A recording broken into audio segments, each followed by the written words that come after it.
ready. We're together in our final scheduled negotiating session. It is June 12th. It is 9:15. I'm going to start out with some shout outs and thank yous like I always start out. I'm also going to acknowledge that you've got a tough job today being just you here. So just me today. Okay. Yes. Here Thank today. you so much.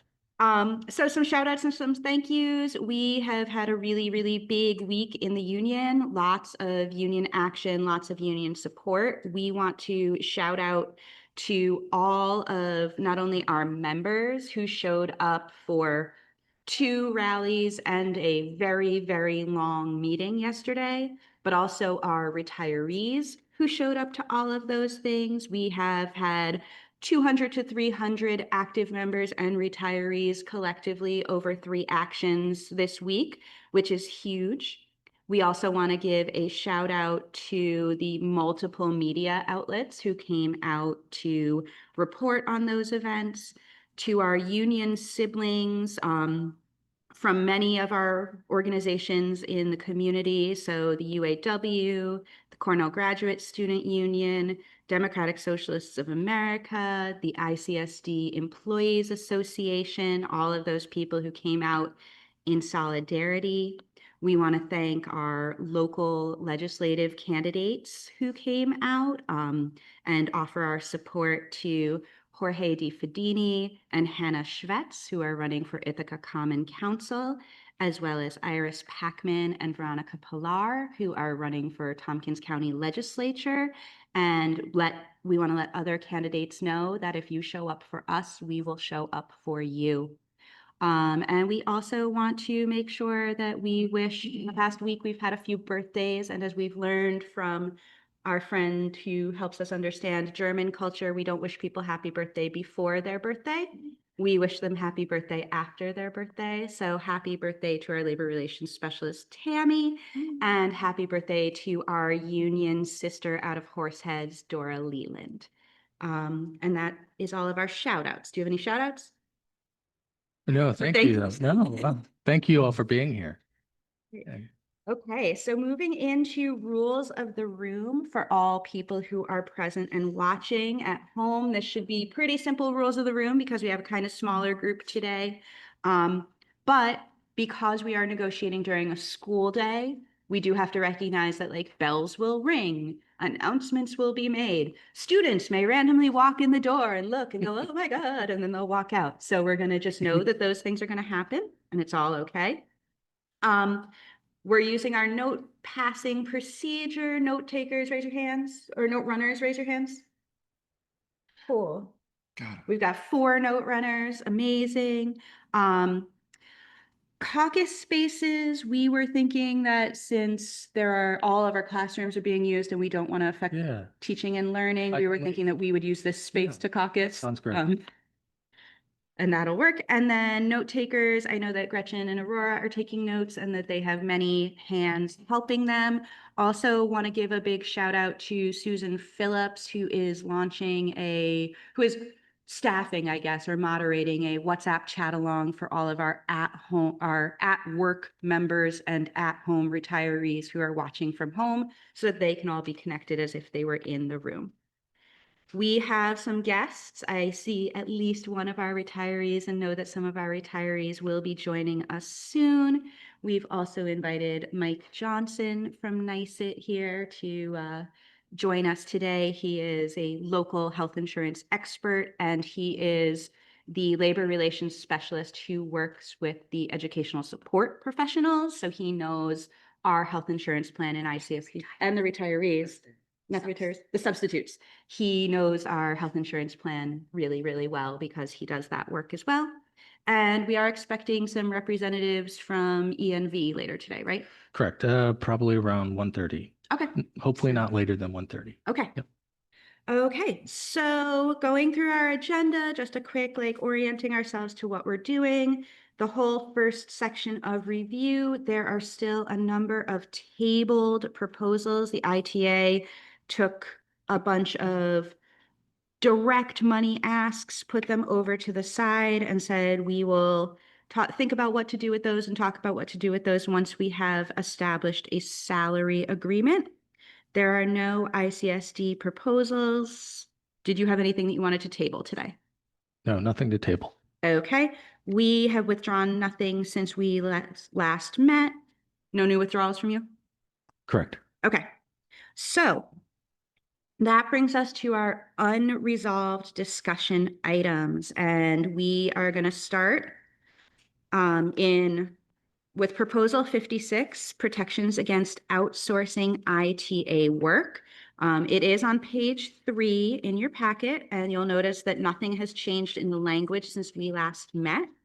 When we last met, we brought the change to have the proposal reflect the language that is going through a state legislative bill.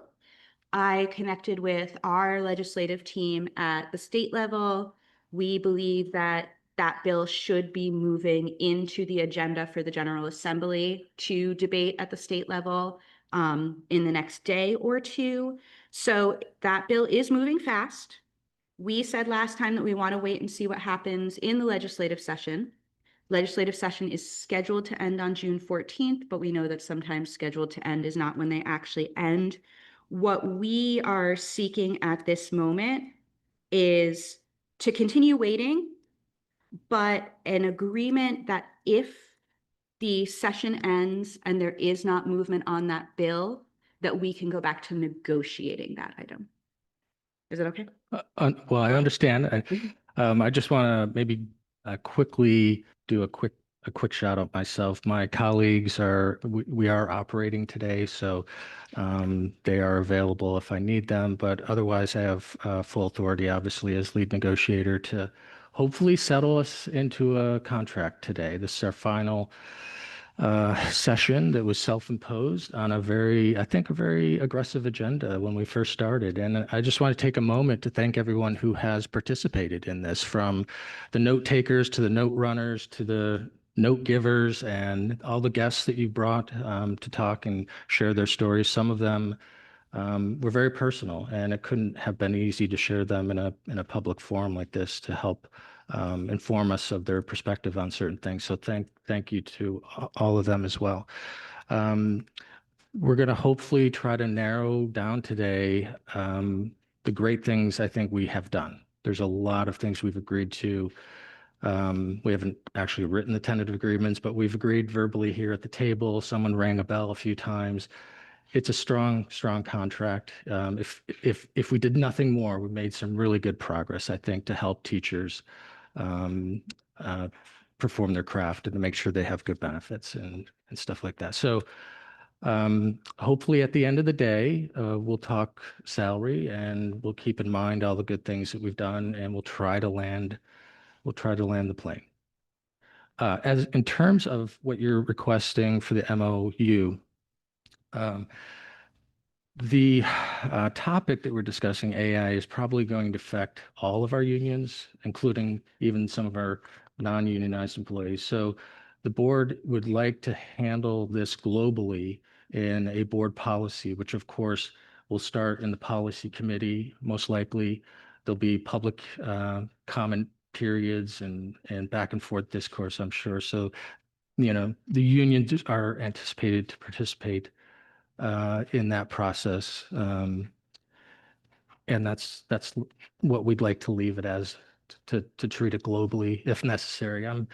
I think the legislation that's moving its way through Albany, I'm guessing, Catherine, I don't know if your NICET organization has any inside track, but it seems like it's going to pass. I spoke with them this morning. It's moving quickly. It's moving in the direction that our NICET advocacy has been moving it towards. I am hopeful, but also, I think you've heard the superintendent voice his professional opinion that, educators, we need to protect human educators. And I think the board president has also indicated that publicly. So I think, and I think for us, it's not just public education, the bill that's working its way through covers Mm. various industries because it's really a workers' rights issue Right. as well as an Yeah. educational rights Correct. issue.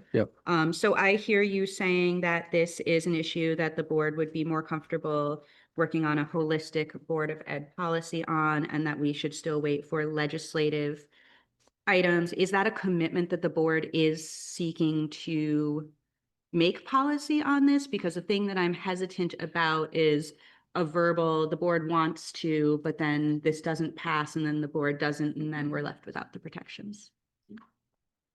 My understanding is the board is going to develop a policy around this. Now, what that is and what it will be in its final form, right? I can't speak to because it hasn't happened yet, but our belief is that this bill is going to pass and that it's going to usurp any local authority around this issue anyway. So, Okay.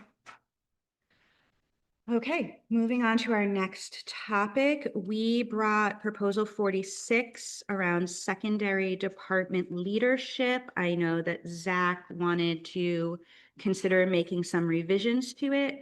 When I printed the copy that we had in the agenda this morning, I didn't see any clear revisions.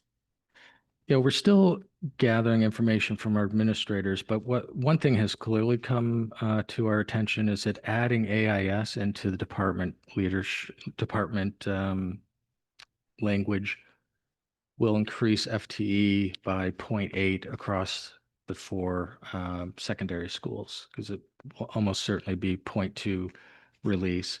So there's that implication. We're not really confident that having an AIS department leader will garner what we'd get from other department leaders. That's something that's also a question mark. And then we just, there is I have to find it here.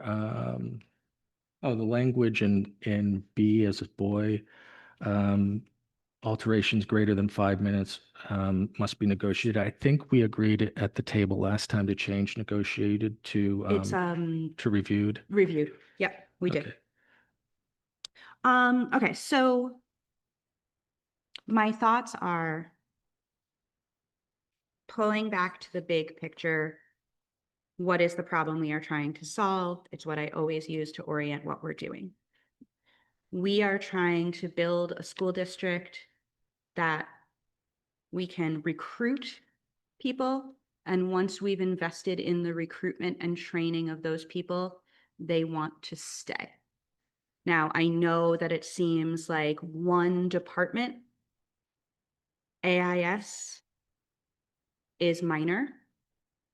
However, I have permission to share that the former AIS department leader from the school that I served in for 20 years left this district because running a department and managing the paperwork needs for legal compliance of a department of 17 with one preparation period as release was too much.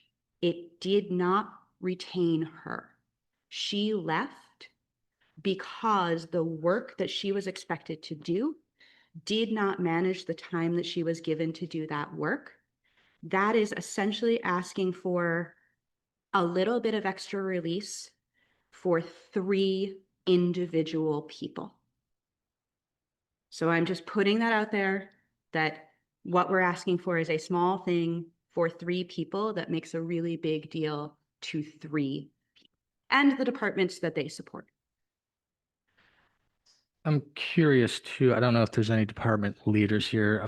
I don't remember how many years ago we changed the department chairperson to department leadership, and essentially for those watching, ITA requested that change because you didn't want your your own members evaluating part of the duties of department chairs that could evaluate teachers who were in the department. And we got away from that, and they needed administrative certification to do that. But we changed it to department leaders. It has, I think, taken on a role that is difficult. I'm not suggesting that it's not a lot of work, but some of it could be potentially when you mentioned the paperwork. I thank you for mentioning that. It sort of triggered my brain to be thinking along the lines of, are we utilizing department leaders in the best way? I would see them as like helping to gather data, crunch data to make the department better and service students in a better way. And if there's things that we can alleviate from them, from department leaders in terms of clerical paperwork filling, maybe we can do some of that. I don't know. So it's not, so, Like, I just don't know because I don't. no, yeah, no, I understand yeah. that. And I do in a moment want to ask Lauren to speak up, but but let me just like frame my thoughts right now. It's not the clerical element of it. It's the one-to-one, face-to-face training on how to write a good, clear progress monitoring report when you are not a special educator.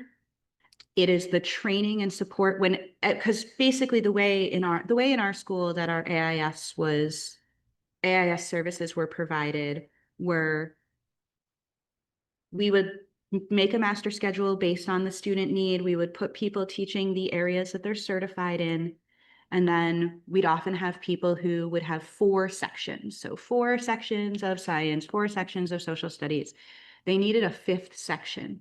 And AIS was that 5th section, right? So it's working with a small group of kids, providing them targeted support in an area, usually literacy or mathematics skills, but we could apply them like science would in our school, like executive functioning support and homework support. But every single one of those kids would need regular progress monitoring that needed to be done in a very, very specific way. And none of those people were trained to do it.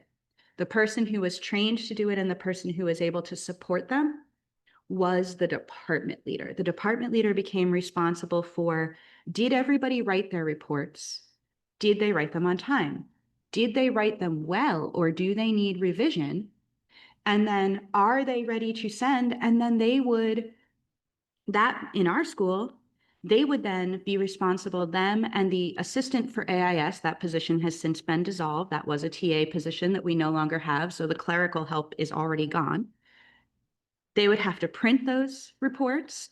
They would have to collate those reports. They would have to get those reports with report cards. They would have to put them into envelopes. They would need to address those envelopes, get them to the building secretary to get those stamped. And what those department leaders have said is leading this department of 17 when the district recognizes it as a department of 2 is an unsustainable workload that I am not going to do anymore. Lauren, you are a department leader and you have the experience of that AIS being put onto the department leaders.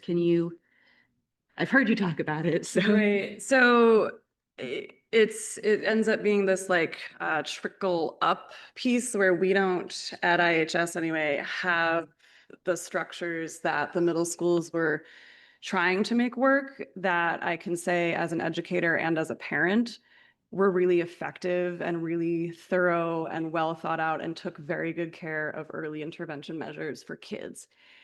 And then to see students come to a place like IHS or to see a person leave a middle school and have those things fall apart, it's harming the children and it's putting the adults who are trying to pick up those pieces in an untenable situation. We just can't do it. We can't keep up with it. We don't have the training. We don't have the time.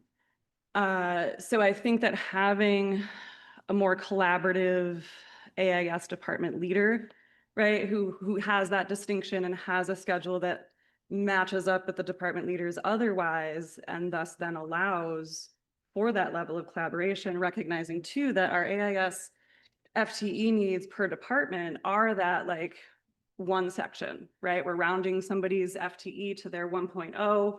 So you're teaching your 4 sections of English and then you've got your 1 section of AIS. So, and I don't think that that's a bad thing, but without that collaboration piece and without a leader who truly knows the ins and outs and legalities of AIS, it's not working like it needs to work. Appreciate that. David also has a few pieces to add to this that have been like reminders from our excellent brains in the room.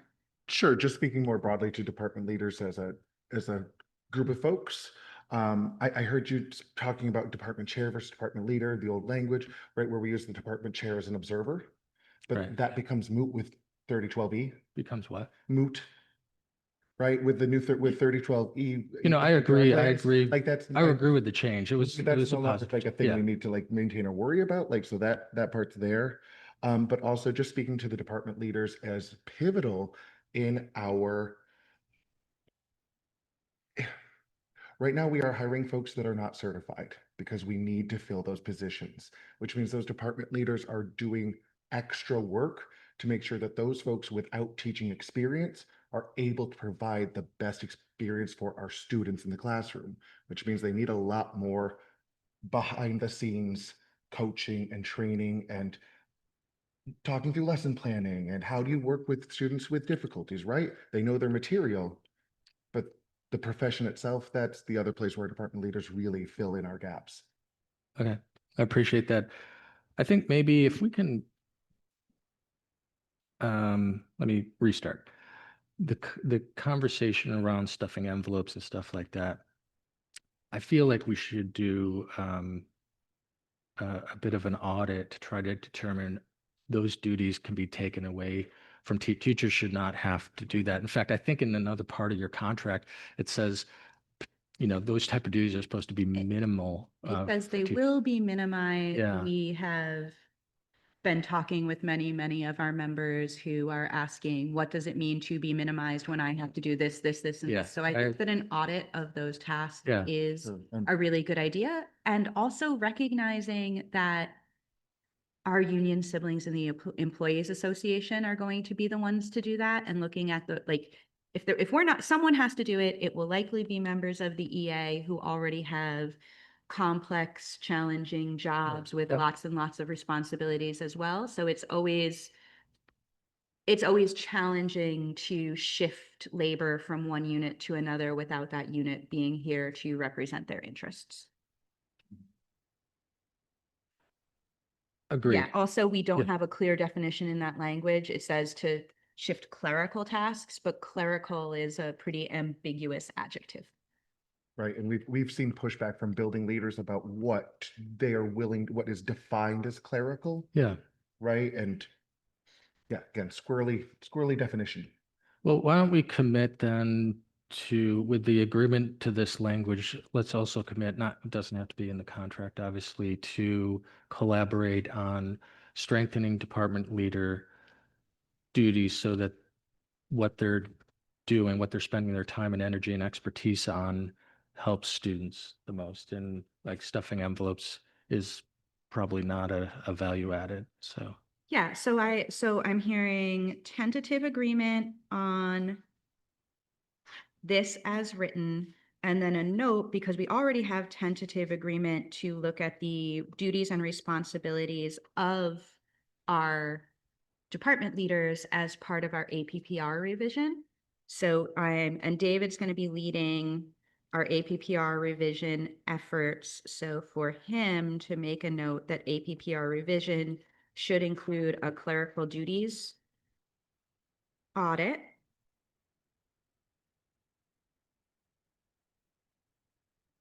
And to focus on mentoring and support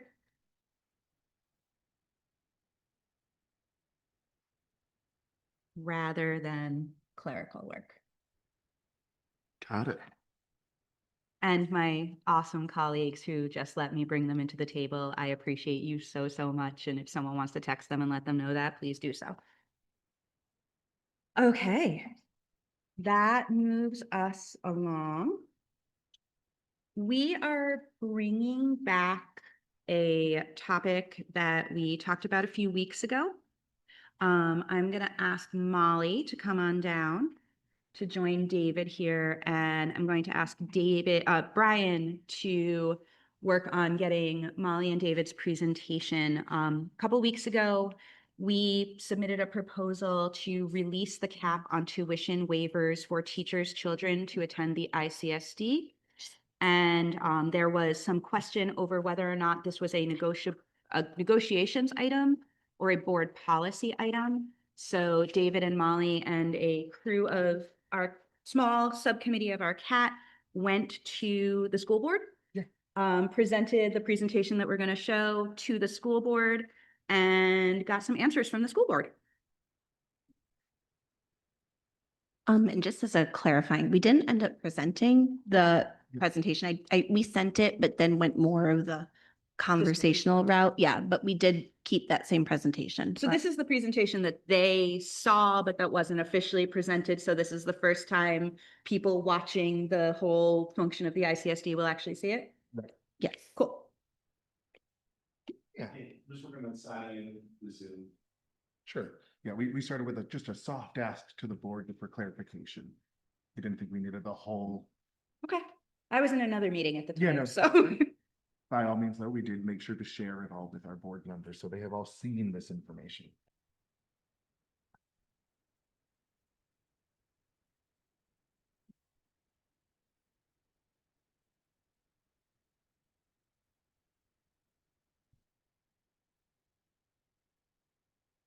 Oh, we didn't bring the bag. I didn't bring my, Hi, Hold on. folks. Emily, the voice from above here. If you're planning to present, I'm gonna need to know the name of the person on Zoom who's presenting so I can promote them. Either. Hey, how you doing? Yeah, you need a host. You got it. You mind? Thank you.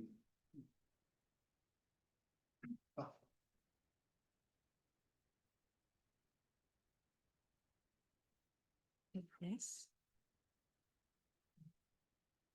On the screen? Yeah, I will. Thank you. Yeah.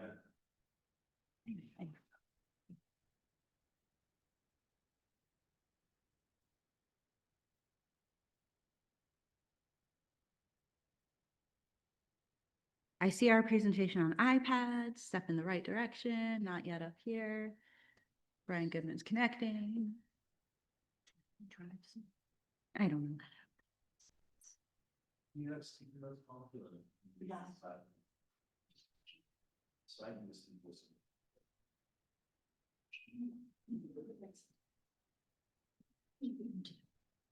Yeah,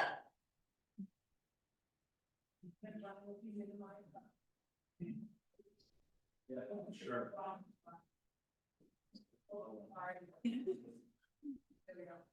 ooh, I'm all set with these folks are. Okay. okay. Oops. All right. So we can skip up to the next slide. And I think for some of this, we can be pretty brief, but just the reason why we're here talking about this topic is that many teachers in our district live outside of the district borders just due to the high cost of living. And therefore their children have to attend schools where they live. Which might not be a bad thing, but a lot of teachers in our district do really value ICSD's efforts towards inclusion, anti-marginalization, not only in their teaching practices, but also what they want their own children to experience as well. So currently there's a cap of 26 tuition-free student slots for ITA members and a growing wait list. So for us, providing these teachers with a commitment to enroll their children in our schools would greatly support these working families. So this is the language in our current contract. And it's basically what I just shared. In 2019 to 2020, we had 23 student-free slots.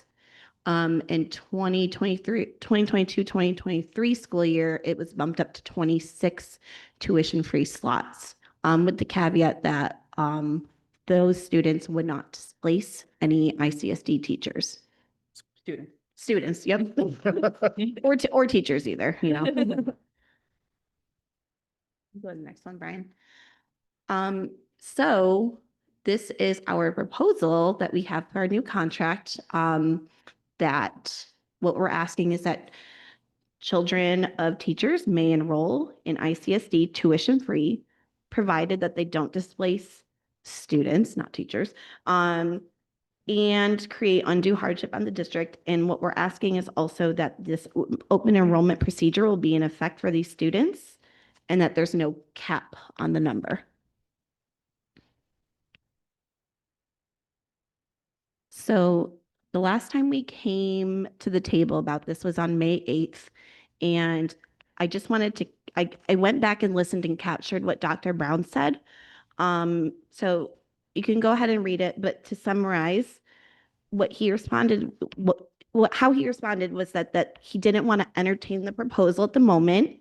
And he felt that this was a conversation that needed to happen at the board level through a policy change.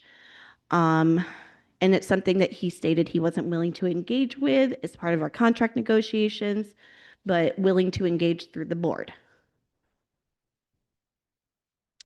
Okay, so I went searching through the board policies, as did Catherine and David, and it took us a while to find it, but this is what the policy currently says. At this time, the Board of Education does not accept non-resident students as parent requests on a tuition-paying basis. Non-resident students are not entitled to attend school in the Ithaca City School District, except where such a right to attend exists by operation of law or by operation of a provision in a collective bargaining agreement to which the district is a party.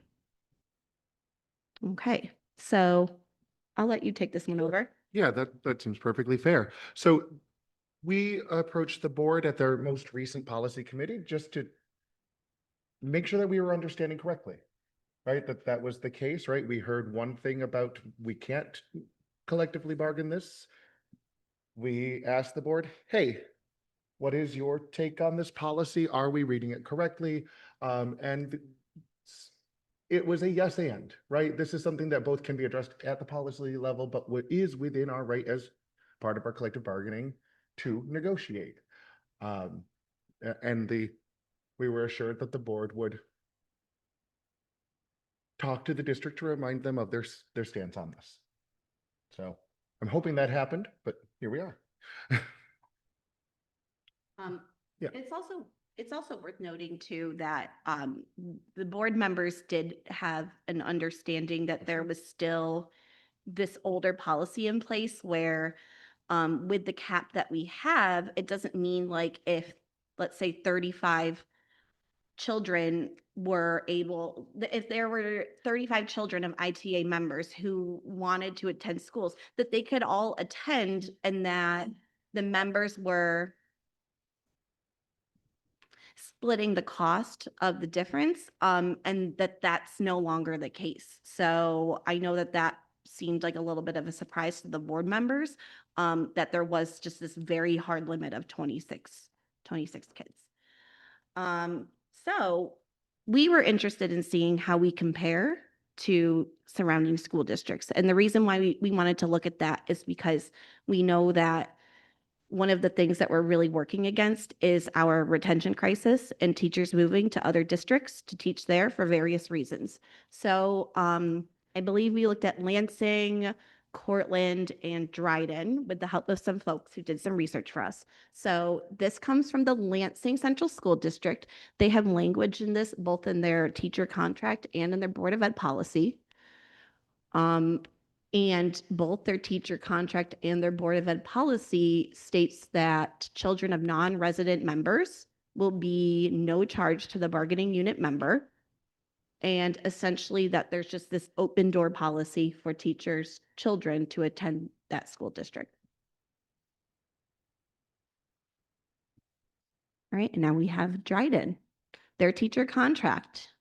Non-resident teachers may, children of non-resident teachers may attend Dryden at no cost.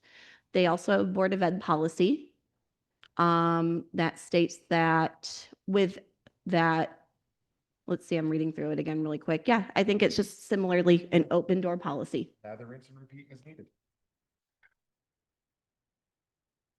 All right, and here we have Cortland City School District. Also, their children who are not residents can attend their school. And similar language to what we have, as long as it doesn't have create any sort of imbalance in class sizes or programs. They had that in their teacher contract, and then also in their Board of Ed policy, that there's no, that if there's no increase to the cost of the district, that, you know, there's still a little bit of ability for the superintendent to make some calls if something feels like it's being imbalanced. It kind of matches what it says in the contract. But once again, teachers, students can attend their schools at no cost.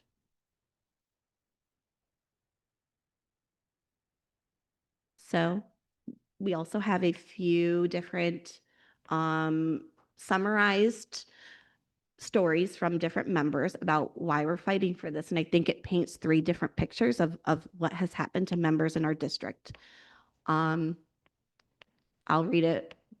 There you go. Yeah, I'll read this one. You can, Read the next one. you'll read one? All right, cool. All right. I started working in the district in 2011 and bought a home in Dryden in the summer of 2013. At the time I bought my home, it was understood per the policy that children of district employees could attend ICSD. If the number of children went over a certain limit, families would split the tuition cost.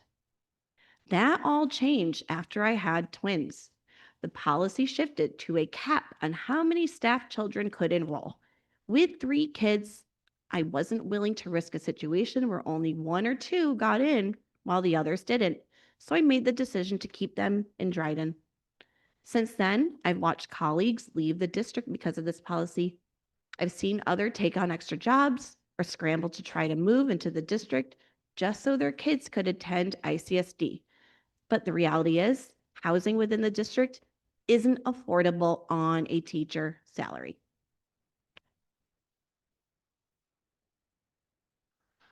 Coming from out of state, my wife and I made the decision to purchase our property in rural Tompkins County before I even had a job here. Chasing our dream of starting a small family farm, we have invested a lot of time and money into renovating an old farmhouse. So although we live a mile outside of ICSD boundaries, it's not feasible to relocate closer to town. Coming here, Ithaca was my first choice for employment. But when I found out that I would not necessarily be able to enroll my children in the place where I teach, it was a bit of a nasty surprise. In California, anyone could apply for an inter-district transfer. My wife and I especially value the diversity found in Ithaca, but if I'm unable to enroll my children here, I'm prepared to shop around for somewhere else to teach. Here in Ithaca, my classes contain a lot of great students who come from all over the world, but one of my very best students is the son of another teacher who lives outside the district. This is what you can either attract or turn away.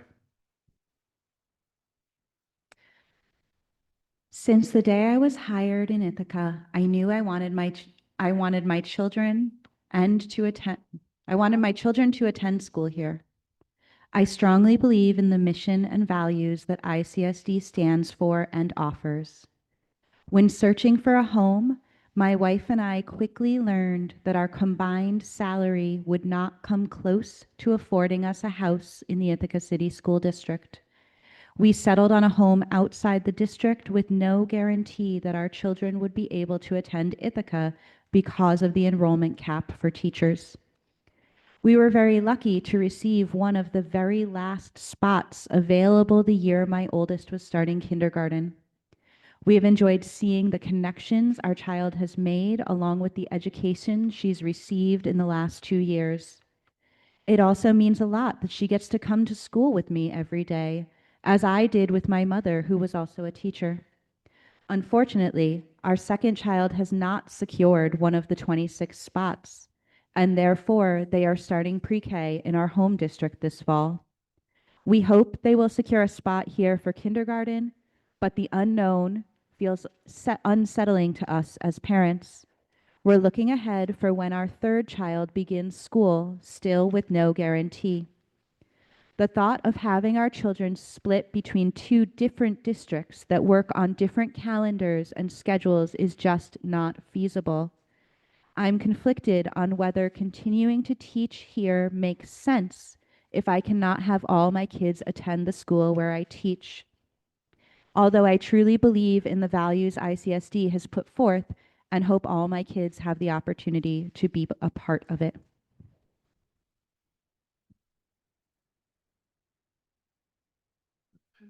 So actually, I do have one more addition to this. I would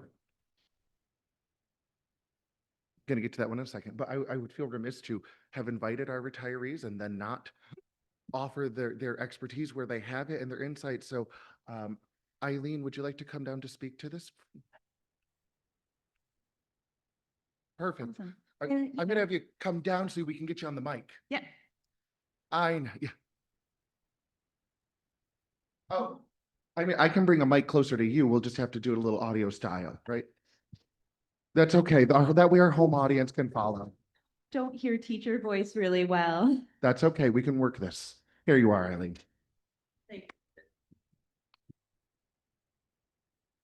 So I'd like to speak to this in two ways. First, when I was hired in 1979, Ithaca had the open door policy. Anyone who worked in the district could have their child enroll. When they began to codify it in the contract and put a cap on it, they did say that anyone over the cap, the entire group would split the cost of that tuition. It seemed to work well. But the more important point to me is this. My three children all attended Ithaca High School.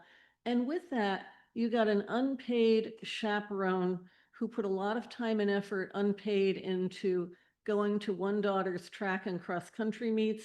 And after she graduated, I continued to go to all of them until I retired, which surprised some of the kids. But I said, I got to know you. I got to love the team. Of course I'm coming. With my older daughter, who was involved in the music program, I became the unofficial driver, taking the kids home after all of those late night rehearsals.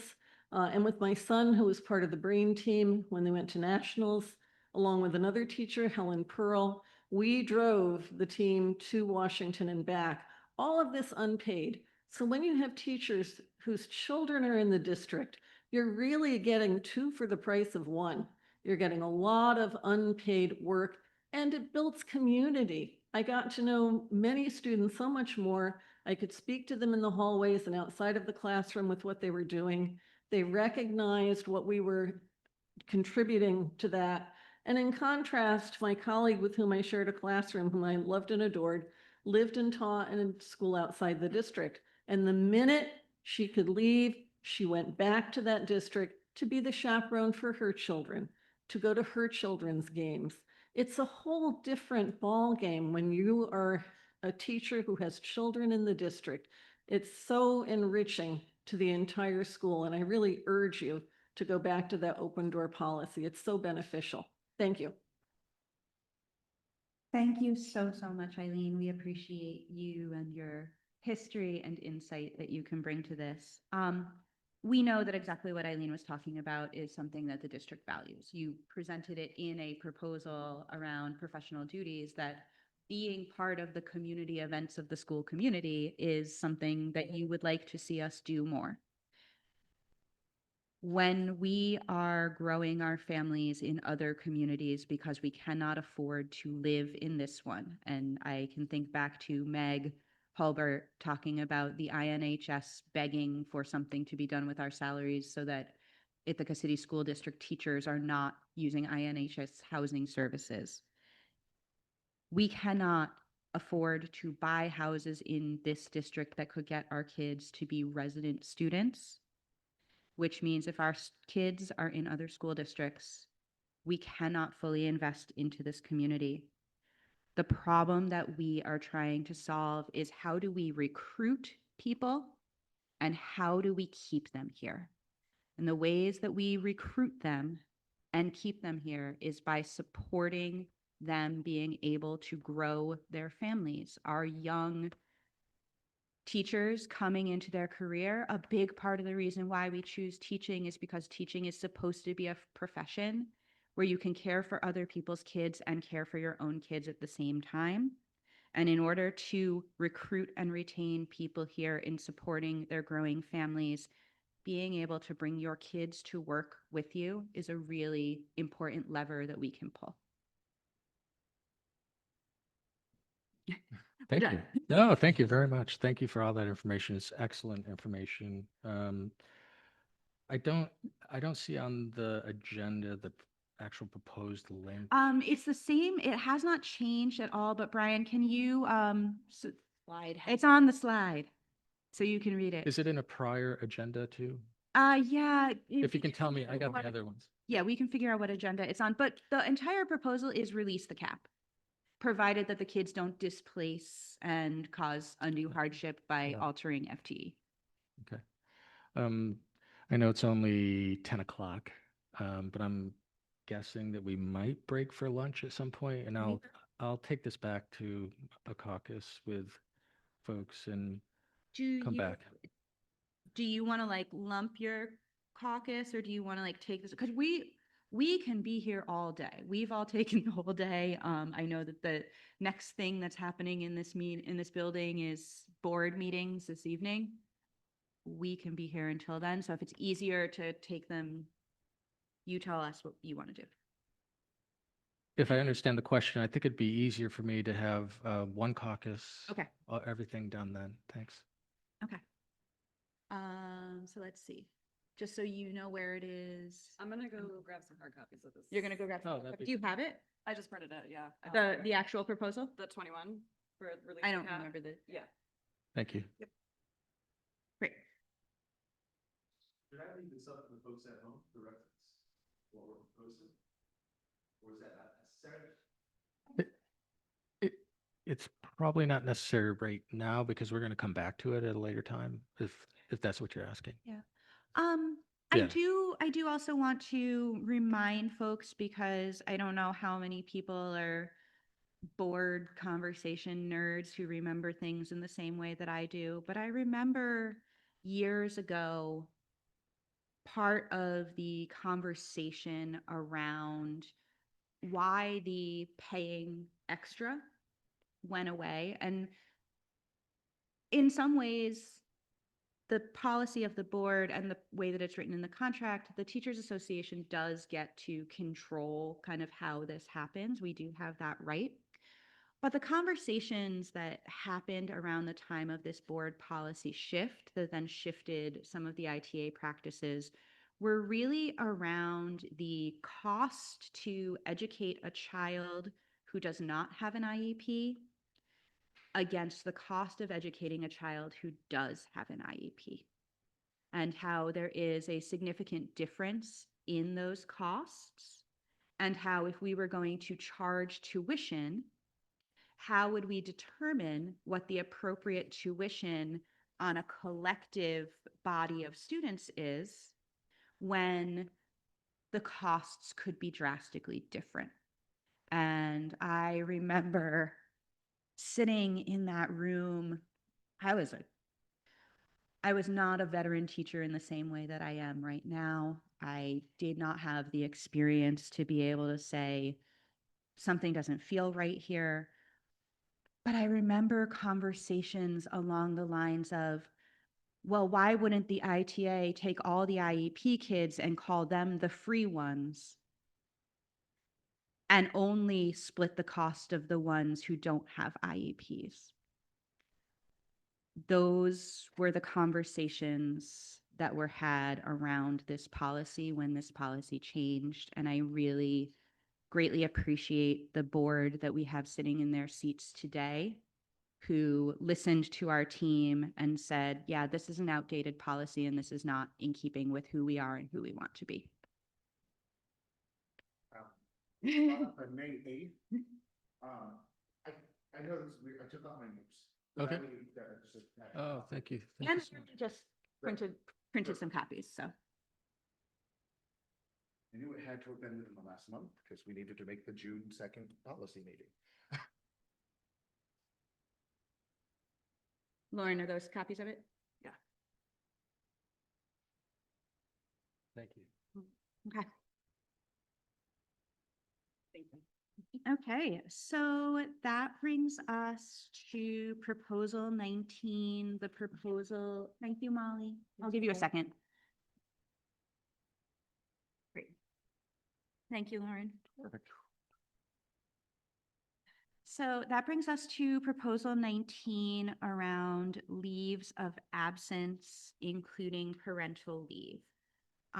Last week, the ITA brought a proposal around many different types of leaves of absence, but really addressing the fact that right now our parental leave policy is you can use up to 30, in the contract it says you can use up to 30 days of your own sick time if you are a birth-giving parent to participate in that event and care for your young one. And if you are a non-birth giving parent, so a support parent, you can use up to 15 days of your own sick time. We presented a fairly conservative proposal to increase the amount of sick time that our parents can use for these experiences and to leverage our sick bank to be able to do that, and asking, knowing that this would then put more strain on our sick bank, to increase the ways that our sick bank can be reimbursed. Because right now our sick bank, there's only 2 times that you can contribute to it. The 1 day that you give annually at the start of every year, and up to 15 days when you retire. And in between those, there's not really much. So doing the math, the days, was getting a little bit tight in a way that we were like, okay, well, this, let's see if we can find a way to get retirees to give in a little bit more, knowing that many of them walk away with less. You all took a caucus, said, yes, we want to do this, and came back with an idea of what if we just gave everybody those days automatically from the sick bank? And if people stay, ICSD will pay the sick bank back. And then earlier this week, myself, David, you, Mary, Zach, we met, we talked, we had a very long conversation about the details of how to do that. I brought the gist of the details of that conversation to our members yesterday in our 3-hour all-member meeting. There were very, very, very strong feelings about the nature of the conversation that we had around that. We're hoping, I left that meeting saying, you have some things to figure out. I hope we see a counter proposal on this. Feel free to revise. At this time, ITA is keeping our original proposal on the table. We're wondering if you have a counter to kind of the plan that, more of the details of the plan that you brainstormed in a way that might work and be amenable to our members. We're happy to look at that, but if not, we want to talk about the original proposal. Okay. Are you comfortable sharing some of the thoughts about, you mentioned some strong feelings, and I appreciate the feelings, but what were some of like the takeaways from the strong feelings? I almost want Aurora to pull up some of the notes from yesterday's conversation. And just to be clear, so Like, what I sorry. think the proposal that we were sort of working on would be teachers who give birth would get 60 sick days up front, right? Mhm. To utilize for the physical and mental, emotional recovery from giving birth. And if they stayed a certain number of years, I think we sort of tentatively Said- a little bit landed on 6 years, because 60 days and 6 years is easily divisible, and we didn't have a math teacher with us. So. Yeah, I also shared with them that we had talked about whether it's, do they have to reach the full 6 years before any of the days come back, or whether there could be a path to shared liability, and that it seemed very clear to me that the path to shared liability was a signed waiver that if you do leave within those 6 years, you will be personally responsible for paying back the cost of those days. So that's what we put forward a voting item asking, do we proceed to negotiate a shared liability, knowing that there would likely be a waiver? Or do we proceed, or do we go back to the ITA's original proposal? Or do you have like a few, just the gist of them? And yeah, come on down to a microphone. Aurora is the best note taker in the world, by the way, if you don't already know this. It is true. It's true. You are, my friend. Well. I won't read the expletives. I would say the word indentured servitude came up a number of times. The idea that we would sign something saying that we are stuck here in order to be reimbursed our own sick days did not feel good. This is creepy and alienating. We don't trust that they will pay it back. We need our sick bank for other sicknesses as well. This seems like it would pit against younger parents and older folks who need the sick bank for other things. Asking for a 6-year commitment, isn't that a weird way for a district that has retention issues to try and keep us? Are they trying to solve it quietly? Those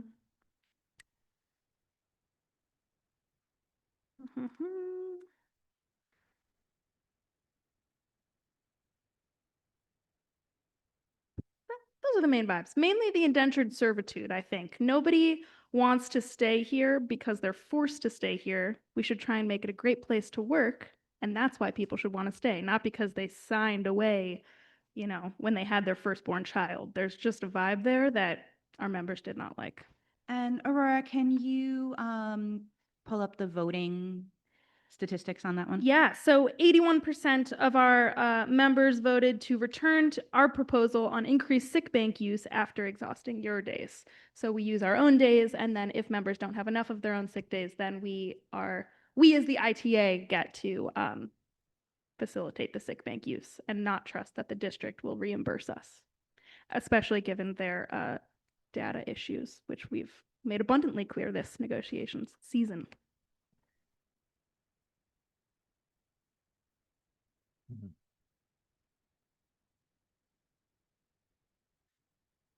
Well, our counter proposal, which we sort of chatted about and you alluded to, doesn't fix what your members may feel is indentured servitude. What ITA is requesting is for the taxpayers to give 60 more sick days to people who birth a child. And when I'm speaking, I'm not against, I'm not unempathetic for this. I'm not trying to be in any way combative. It's just everything has a cost. The cost is borne in this district 75% by local taxpayers, whether you rent or whether you own your property. That's where we get 75% of our money. So what the request is to give 60 days more. And Catherine, I think you mentioned that your records show roughly 15. Yeah, we're in the past 5 years, we've had an average of 15. Yeah. 15 of our members on parental leave as birth-giving parents. Yeah. I think also, though, that actually, if you go back and look at our proposal is not asking for 60 more sick bank days for every person who gives birth. That was your proposal. What our proposal is asking for is 6 additional sick days to be used as prenatal care days. So we're asking for 6 days. We are asking that a teacher, right now, a teacher can use up to 30 of their own sick days. We are asking that they be able to use up to 60 of their own sick days, knowing that the sick bank will supplement to get them to that 60 days. So we're not asking for 60 days of sick bank for everybody. Our plan still does have people potentially exhausting their own sick days with the sick bank to supplement so that they can take that 4th trimester to recover from giving birth and to bond with their babies. We're asking that our non-birth giving parents, instead of being limited in how many of their days they can take as 15, to put that limit at 30 using the sick bank to supplement for them. The sick bank, like, as I started thinking about it, I'm like, oh, when the other night I was like, oh, what a generous offer to just give people access to the sick bank. And then I was like, wait, those are our days. We put those days into that sick bank. I'm like, if I walked into my actual literal bank and said, hey, I'd like $5,000 of my dollars that are in my bank account right now, it would not be a generous gift from my bank. It would just be taking my own money. Yeah, yeah. We get that. Yes, we appreciate that. I was trying to, So this like generous offer is not really, because if you're not putting anything into it and we're the ones putting everything into it, we feel like we should have more of a say in how we use it. We know that by increasing the number of days that people would have that people could use this for, and also we're not asking to raise the limit on how many sick bank days you can use in a 10-year period even. So we're also recognizing that if you have a bunch of babies, use a bunch of days, and then say get cancer, you're going to be at that limit faster than if you hadn't used it for the babies, right? But what we do know is that by adding more days for more babies, we will deplete that sick bank reserve a little bit faster, which is why we're asking for the ability for our retirees to offer a slightly bigger contribution to make up for that. thank you. When I was speaking, I was trying to resurrect and continue on with the proposal that we were chatting about 2 days ago. Yeah. Because I really do feel like that proposal has significant recruitment and retention possibilities. And the the the change from when we talked 2 days ago would be that the district would loan. And I appreciate, let me back up a little bit. I appreciate very much the corporate speak that we were doing, I was doing in the meeting we had 2 days ago in terms of how to secure repayment of these things if someone decided not to pay them back. And though it ultimately ends up in the same place, I would rather liken this to the public loan forgiveness program that if the district were to loan you up to 60 sick days, which you otherwise would not be entitled to in order to recover from a birth of a child, that you're repaying that by agreeing to stay and serve the students of this district for 6 years, right? And at the end of that 6 years, it's forgiven. If you decided to choose to use those days and then decided to leave, yes, we would want that back because there are other teachers who would be able to utilize those days because there's not an unlimited supply, right? So yes, there is still this need, if we were to do it that way, that if someone knowingly decided to use them, knowing that they had to stay and they didn't stay, yes, we would want a mechanism in advance to be able to recoup that money. It doesn't have to be draconian, but it does have to be there. If ITA does not want to do that type of thing, which I really do think is a powerful recruitment and retention tool, we can go back and talk about this proposal. But I'll put a period there, and we'll leave it for your response. All right, hold on. This one's for Tammy and Mike.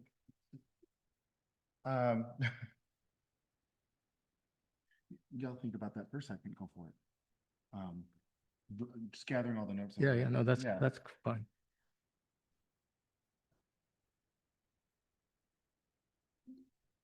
Go ahead. You can read the notes. Yeah, I mean, if you want me to, I can just go ahead and read these off as we've got. So I'm going to start with saying, I hear you. I understand the logical perspective. It is hard to capture how wildly unpopular that perspective was with our members. I can, At least professionally, it is hard to capture it. I can semi-capture it with some of these notes in here. So first, there was just a comment or a question, Ari, the plan that was proposed as how it would account for folks who have been here already beyond 6 years or 12 years or 18 years Yeah. in the district. It'd be yeah, to answer your question, we discussed this, it'd be 6 years from the time they return from So the. if you've done 12 years the in the leave. district, you'd have to work 18 years if you had a child. No, you'd have to work 6 more. Right, so you'd Yeah. have to put 18 years into the district in order Yeah. to get that back. Yep, that's the retention purpose, yeah. Right, so there's some pushback on it not necessarily honoring our folks who have been here. There's commentary on this is particularly, it feels punitive towards women. It feels like a penalty for having a child.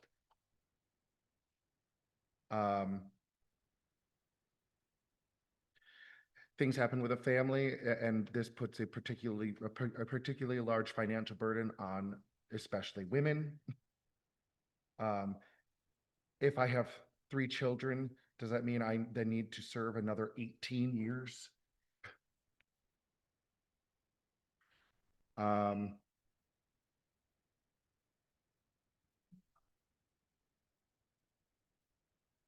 It would not, by the way, no.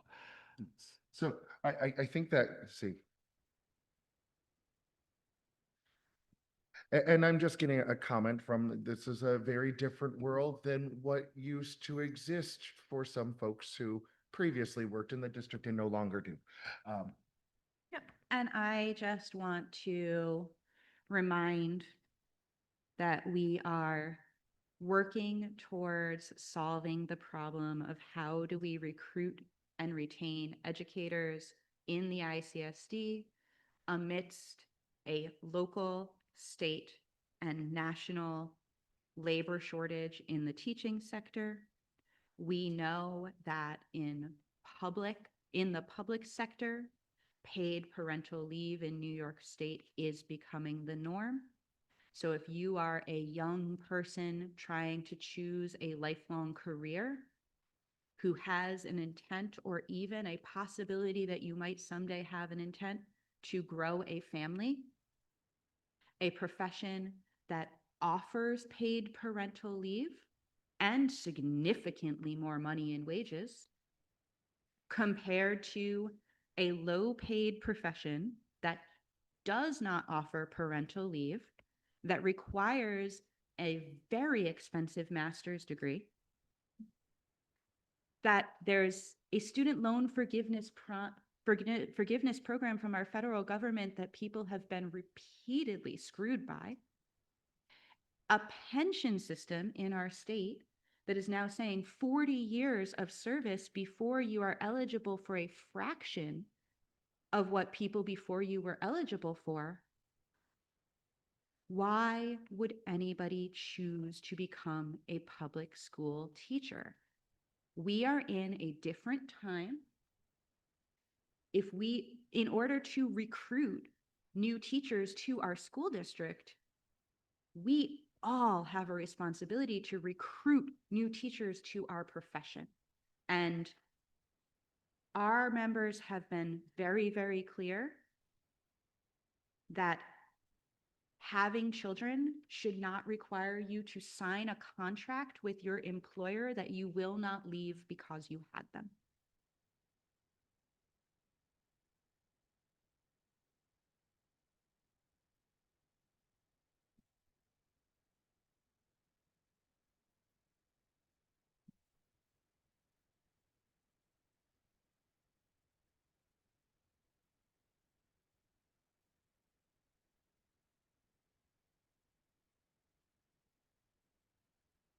Just gonna hold on to this for later. Sure.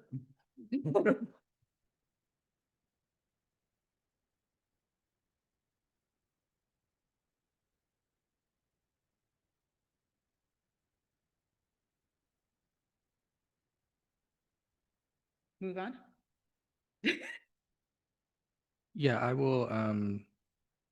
I'll foreshadow that this probably isn't going to be something we can do, but I'll take it back when we caucus and come back with a final. I just don't want to. No, that's absolutely fine. We have been very, very, very clear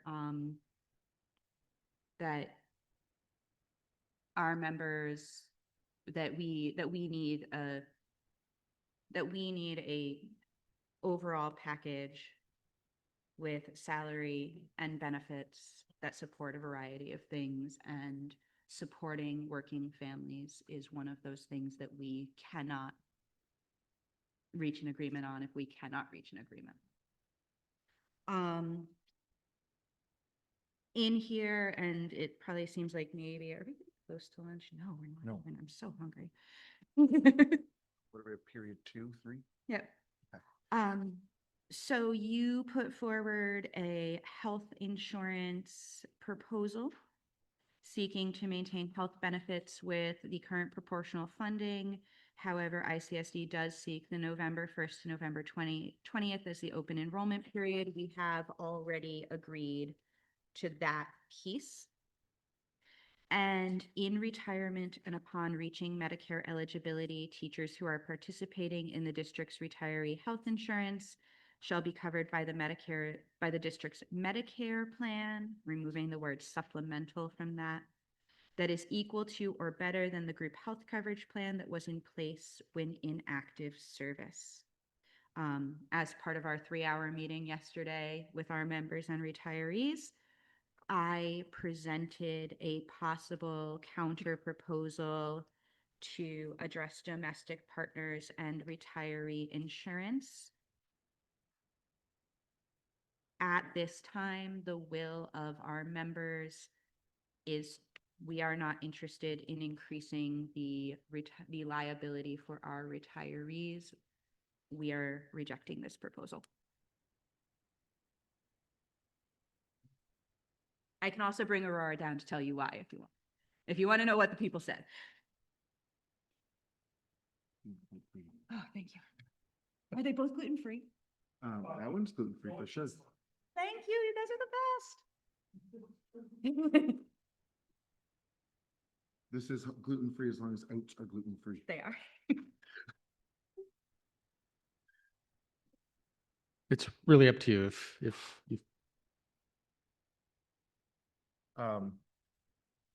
And I can also let you know that I have been receiving emails from retirees since last night speaking to the proposal and their strong feelings against it.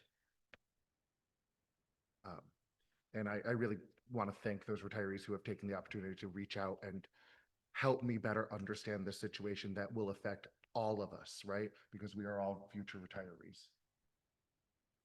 Hopefully. Well, one or another.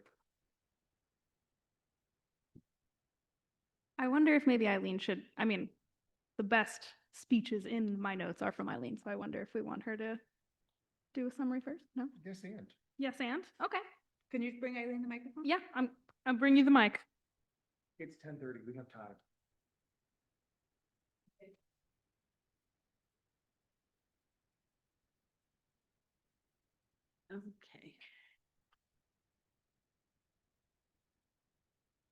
I feel very strongly that it's important that the current language in the contract regarding retiree insurance be kept. And if there were any changes to be made, I would love to see the district offer both Medicare with a supplement and the Medicare Advantage plan that the district seems to prefer. My belief is that if the district really believes this is equal to or better than, then that's something that you would need to sell to retirees, make that offer to them. Some people are happy with that. But many of us have seen so many instances of the devastating impact when the Advantage plans require prior authorization. And to give one very clear example, which was presented to the board before with permission of the family, so I'm not sharing privileged information, 92-year-old school nurse who spent her entire career caring for the health of the children in this district, lived alone, fell, broke her femur in 3 places, went to the Cuga Medical Center, where after 10 days they said, "You're not a candidate for surgery, we're sending you for rehab to Cortland." And this is the crucial piece. Medicare allows up to 100 days of rehab under those circumstances. After 10 days, the Aetna Medicare Advantage program said that she wasn't making progress, they would not pay for additional care. 100 days with Medicare, 10 days with the Advantage program for a 92-year-old woman with her bone broken in 3 places, going to send her home alone. Her family, while they appealed, ended up paying $500 a day to keep her in that facility so she could build enough strength to use a walker. That's the kind of thing where the difference between Medicare with a supplement and an Advantage program is really grievous. And there are many more examples that I could provide, but I don't want to take up the time here. So I would suggest that the district offer both. If you really believe that an Advantage program is better, and some people may choose that, there are a few carrots there. The premium is a little lower. In my case, it would be $7 a month lower. But allow people what is currently in the contract, Medicare with a supplement, which is far superior to any Advantage program. And there have been many, many reports in the Wall Street Journal, the New York Times, the inspectors general, before they were fired, pointed out the problems with these Advantage programs. You know, take care of the people who've devoted their lives to this district, who've given over and above years and years and hours, blood, sweat, and tears. Take care of them, okay? They signed up for this, and they signed up for healthcare and retirement. So, thank you. You have more? The only thing that I was just reflecting on that I would add further, and it's really not adding anything more than Eileen, amazing, thank you. I have served as an ICSD delegate for many years now, and I consistently serve on the Health and Safety Committee. Every year, an Advantage plan comes up as an item that we discuss on that floor, and every year I listen to our retiree units speak to how detrimental that program can potentially be for them and what their experience has been, or the experience of their friends, families, colleagues has been. And I know that it works well for some folks, but where it doesn't work, it genuinely doesn't work, and it leaves folks in dire straits.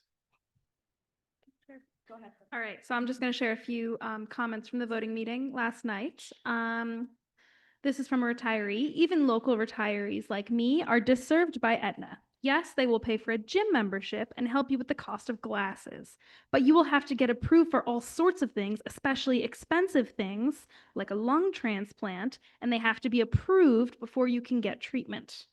And they really emphasize that this approval is like a huge factor that is preventing people from getting the care that they and their doctors say they need. In fact, we have had former employees, former members of our community, retirees who have unfortunately passed while waiting for approval for life-saving care. We heard from another retiree who said they are telling you they have the right to give you anything and not have a supplemental program. That is not true. And they said when they say we'll work with you on an appeals process, our experience is that they, being the district, drag their feet and don't commit. Another retiree saying Medicare is not a money-raising enterprise, but Medicare Advantage is. In order to pay their stockholders, they need to pay medical bills less. It is important for people to recognize that this is a reality of the Advantage plans. They give you enticing small value benefits, like a gym membership or paying for glasses, but they won't pay for your heart transplant. A current member saying this is damning us in our future.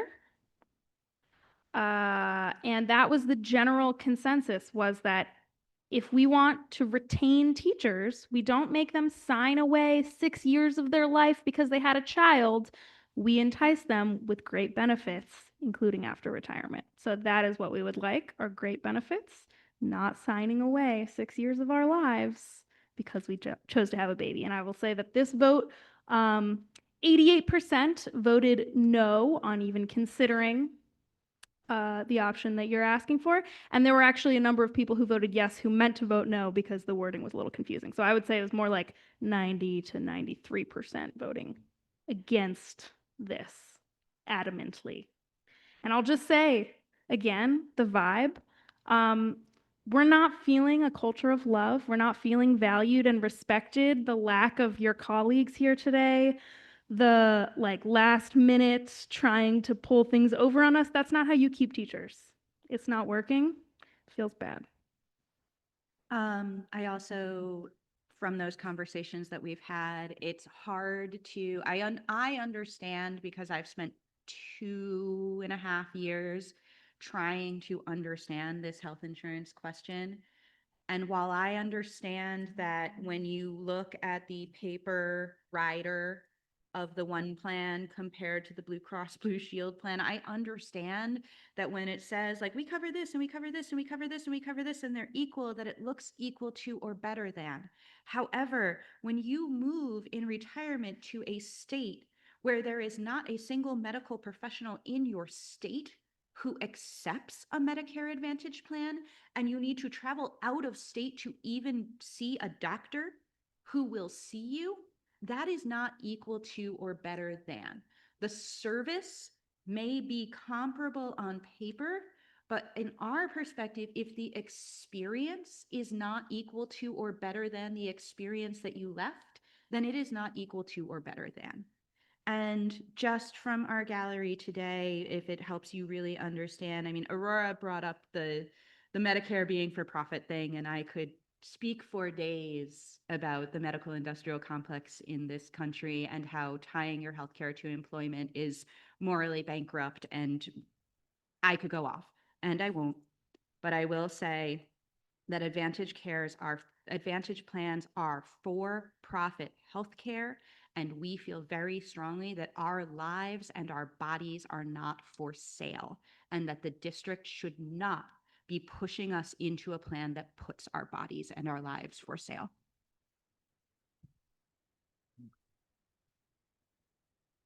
I'm done. No, thank you. Thank you. Thank you very much. Just in the interest of how we spend our time and day, do you want ENB to come down and say essentially what you just did? Certainly when you look at the two plans on paper, and I appreciate the experience dynamic. If you look at them on paper, they're essentially what's the language, equal, right? But better than or equal to. So I'm happy to have her come down. She's coming down from Syracuse, but if it's not something that will be beneficial, then I'm not sure we need to. Respect for her time. If she were going to come to educate us all on the options that they could provide us with true supplemental plans, then it would be worth her time. And if you don't want her to do that, or the board doesn't want her to do that, or she's unprepared to do that, then it's probably not worth her time to come down. Okay. Thank you. Yep. And that brings us to and obviously, as we talk about health insurance, domestic partners on health insurance is something that we have to reconcile. That brings us to salary. We gave you a printed copy of our 7% over 4 years. We are still willing to consider the 7.5 over 3, and I still see no counter proposal. Correct. Our counter proposal would be a 2-year deal, given the economic uncertainties that are affecting not just the nation, but in particular, the industry that we rely on to help bring people here and pay taxes, even though they don't pay taxes on their land. The people that work for them are the driving force of the economic engine. And they're struggling right now in terms of what's going on at the federal level. So we really feel a 2-year deal is something that is appropriate under the circumstances. We feel that 4.6 and 4.6 is as robust a deal as you're seeing in any area. If absent step and lane, had this been a more traditional negotiation process, Step and Lane was not brought forward. And I appreciate this is very hypothetical because it was. I think 4.6 and 4.6, we would be signing the deal right now. I appreciate what you've all presented on Step and Lane. We appreciate the time and effort that has been put into it. We're not going to Step and Lane.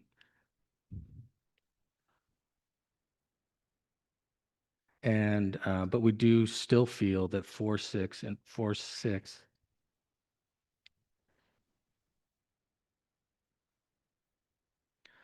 under the circumstances is a very powerful and good deal.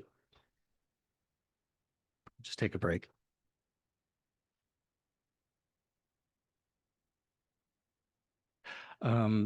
And that's There why might be more of yeah, there might be more, but that's why I sort of started the way I did today, right? That we have done really, us, everyone, including the participants here today and other times, have done really good work. We've entered into some really, I think, powerful tentative agreements that help teachers and what they need to do their profession and to have a good contract. So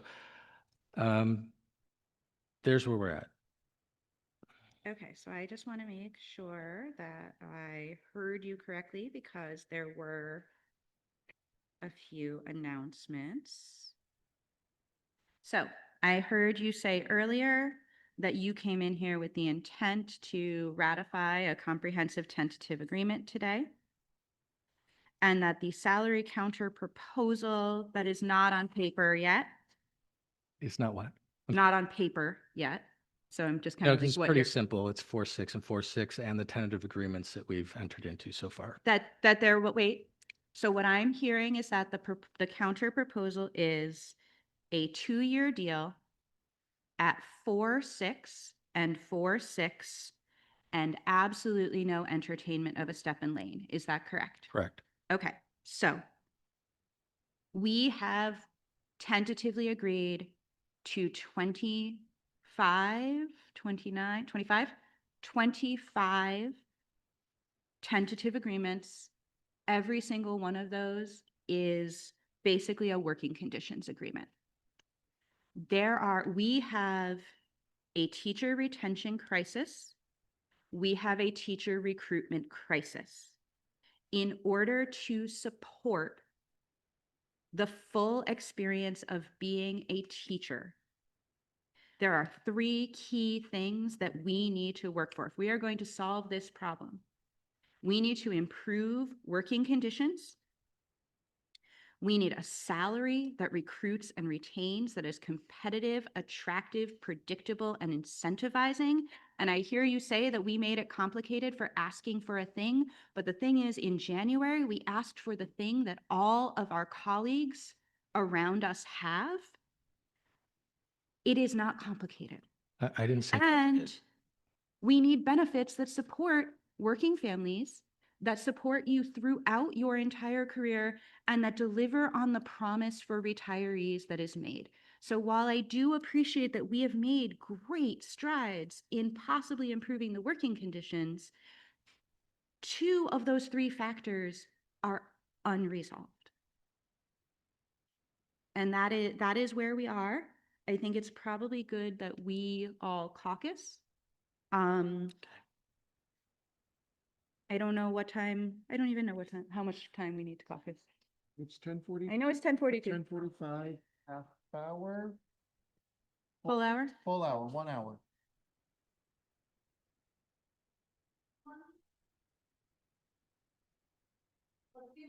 Around 12:15 is when lunch gets, okay, so that would put us.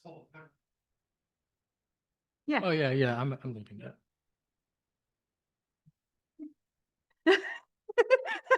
Right. Chris.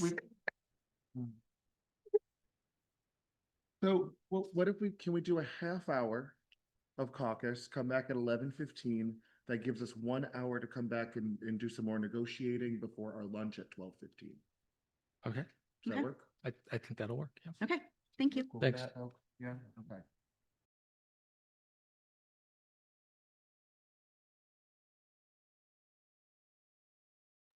I just want verification from tech that all microphones and video have been muted before anyone says anything. Hey. They're on. They're on. They're on. Yeah. Otherwise, there's a little switch on the top. And worst case scenario, we have an expert in technologies. Yep. Oh, yeah. So thank you for giving us time to caucus. Thank you for taking a caucus. I'm assuming you had a chance to meet with some of your colleagues, and I'm wondering if you have any new thoughts, ideas, or anything to share with us from your caucus. No. So we have a series of questions, but first, we really, focused on salary because we know that we've been trying to ratify salary first. And David has an experience to share that I think will help people understand part of, we've talked a lot about people about teachers who cannot afford to live in the district, but David is a teacher who lives in the district, bought in the district, pays taxes in the district, who has a really pressing and timely experience to share that relates directly to the salary offer that you have made. So I just want to take a quick moment to speak to an experience that a bunch of residents of Ithaca are currently going through, right? The FEMA flood maps have been updated. As of next Monday, I am one of 1,200 new properties in the designated special flood zone, which requires me to have flood insurance. And This packet, these, going through HC10, out of this packet, you report to your H210 thing. Wait, before you start, IHS folks, there's a period of time where we do announcements. It's in 5 minutes. No, it takes about 5 minutes total. But when It has- is that period of time? That already happened? Okay, cool. great. No, it didn't. Second period. But third period just, there's 11 usually announcements though right between the break between periods, which just ended. And also, this is actually the lunch period now, so there will be the most announcements or most potential for announcements during the whole period. It's not that likely, but it wouldn't hurt to give it maybe 2 minutes for things to say. Sure. Okay. We can rest for a moment. Yeah. It's go at 35. Why don't you Okay. start from the beginning? Sure. So, I mean, I think I can go, this is my 15th year in this school district, right? And 3 years ago, finally found myself in a position where I was able to, with the help of my family and with just a great amount of luck, yes, resonate, be able to purchase a home in the district, purchase a house downtown in Southside. And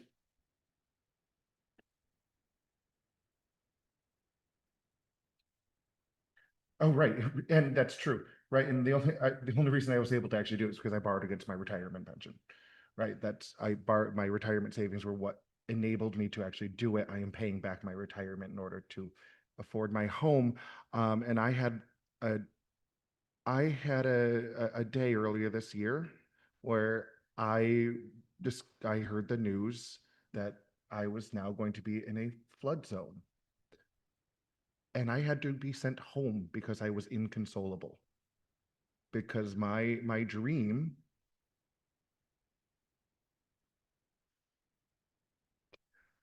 I did everything I was supposed to do. I have the career, I have the master's degree, I have stuck with it and I've shown dedication. I bought the home. And then suddenly it was said, this may not be attainable for you.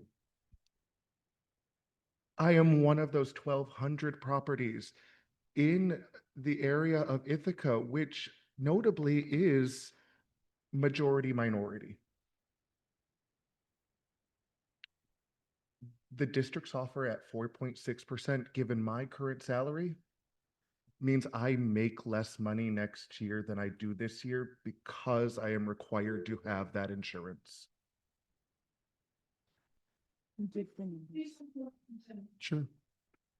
Right? For me, at my salary, 15 years in with the district, a 4.6% raise is $3,105. The quote I was given from the National Flood Insurance Program for my insurance was $4,800. Blessedly, I was able to work with with a different insurance company. Their quote is just over $4,100. So while I recognize that is nearly $800 less than what I was offered, next year's going to be hard.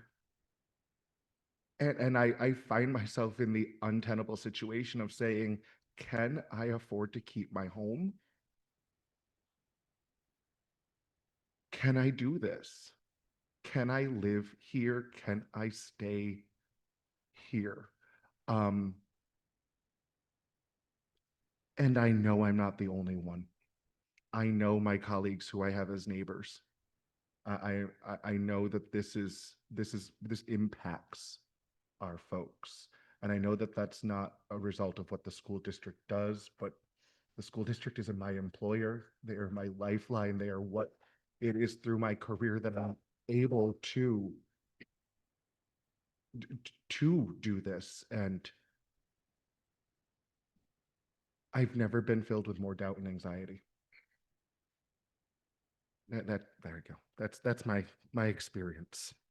Thank you, David. So we caucused and we have many, many, many questions. And I brought my friends to the table so that we can ask those questions. So our first question is, we heard you say that you are not entertaining a step and lane salary schedule. And I'm asking, can you help us understand why not? Well, we've listened and participated in committees and collaboration on passing data, et cetera. We feel the long-term fiscal viability of our proposal is something that the board and the taxpayers can fund and live with. It's reasonable and measured, and we feel that's where we landed. Brian, go ahead. Thanks for your proposal, ICSD. Bob, we want to know if you and the ICSD exec team acknowledge that there's an ICSD specific teacher retention crisis. I feel that it's not, I'm going to speak for myself, right? And I've been HR for 16 years here. And 16 years ago, the entire industry looked different in terms of recruitment and retention. And right now, the entire industry looks different in terms of recruitment and retention. The numbers of people entering the profession has dropped precipitously. Ithaca, even back 16 years ago when I got here, and the folks that were here already for 16 years are telling me the same thing. There's a increased transiency of our teachers because of the universities that are located here. People are traveling spouses, spouse gets done with their education. They,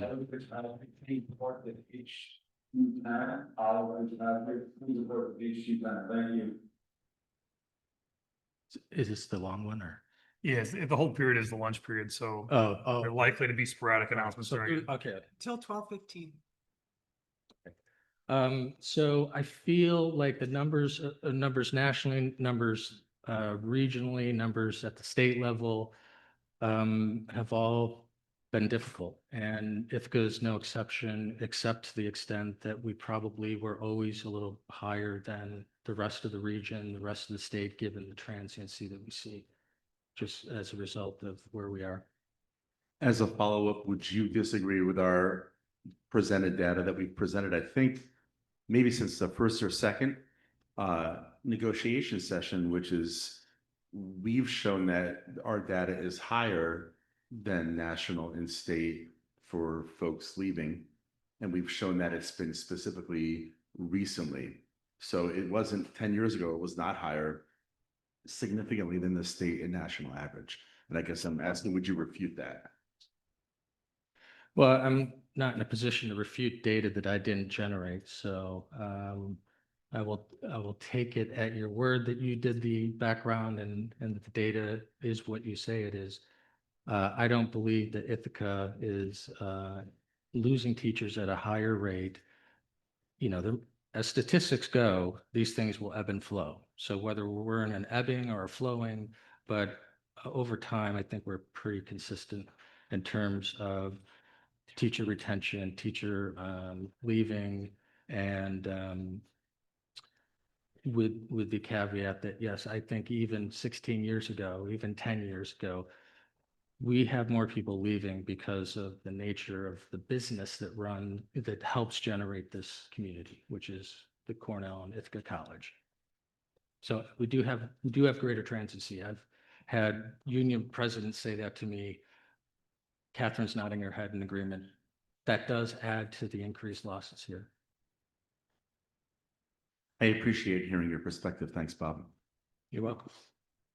Emily, go ahead.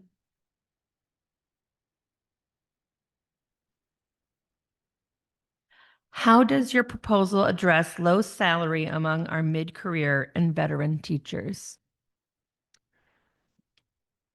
4.6 and 4.6 over 2 years is a strong offer. It is spread out evenly amongst your colleagues. And,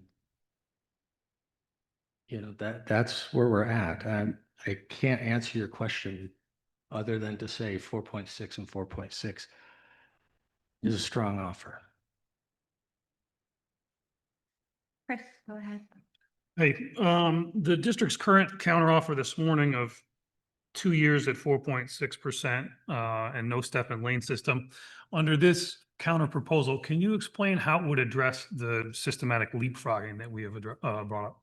Yeah, I fundamentally disagree that there's leapfrogging. The definition that you're using is a natural outcome of the contracts that you all voted for and collectively bargained. The contracts as written and as developed by ITA in terms of the starting salary schedule, unless there was a mistake, a human error, it is not possible for someone to come in with the same years of service and the same lane as you and earn more than you. That's not a possibility.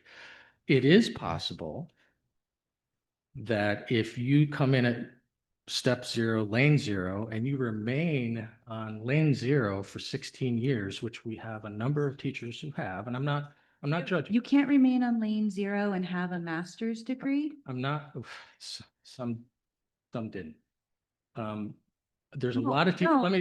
let me correct my statement. There's a lot of teachers who have remained on the same lane for more than 16 years. All right, a lot. Now, they may have chosen to coach, they may have chosen to do other things, but they have remained on the lane that they were hired at many, many years ago. So it is definitely possible that if in those situations, people who come in even many years after, who work their way into the step 81 or step 90 now that we have, yes, they're going to earn more having been in education less. That's not leapfrogging. That is a natural outcome of the contracts that we all collectively bargained and collaborated on creating for the last 2 decades. And Chris, did that answer your question? No. Was the response to my question, certainly. Thank you. Gina, go ahead. I'm curious, before I ask my question, if somebody has the union contract language from when you hire a teacher last year and you hire a teacher this year. Yeah. I would love somebody to say that into the mic when I'm done. How does your proposal address compression among mid-career and veteran teachers? How does your proposal at 4.6 for 2 years address salary compression among mid-career and veteran teachers. Your thoughts on compression? I just want to be sure we're talking about the same thing. Why don't you tell me yours first? Well, you're asking the question, so I'm just asking. Well, I'd love to know your definition of compression, because obviously in conversations, we don't agree on definitions of leapfrogging. All right. If compression exists, it is the natural outcome of us collaborating and building and developing contracts over decades. This isn't something that the district imposes upon folks. Your salary schedules have been vetted, agreed to, collaboratively built over decades. I would just ask you to recall the fact that we have 50% teachers that are untenured right now, and you're saying that those people agreed to contract language that they weren't here to agree to. That's what you're saying. Yeah, but that's true of anyone who's coming new here. That's true of anyone that's new in any labor union. So then for retention, you're saying anyone that chooses to sign up with ICSD is choosing a career path that can lead to compression and leapfrogging by choosing this district over others. Yeah. Thank you. Nancy, go ahead.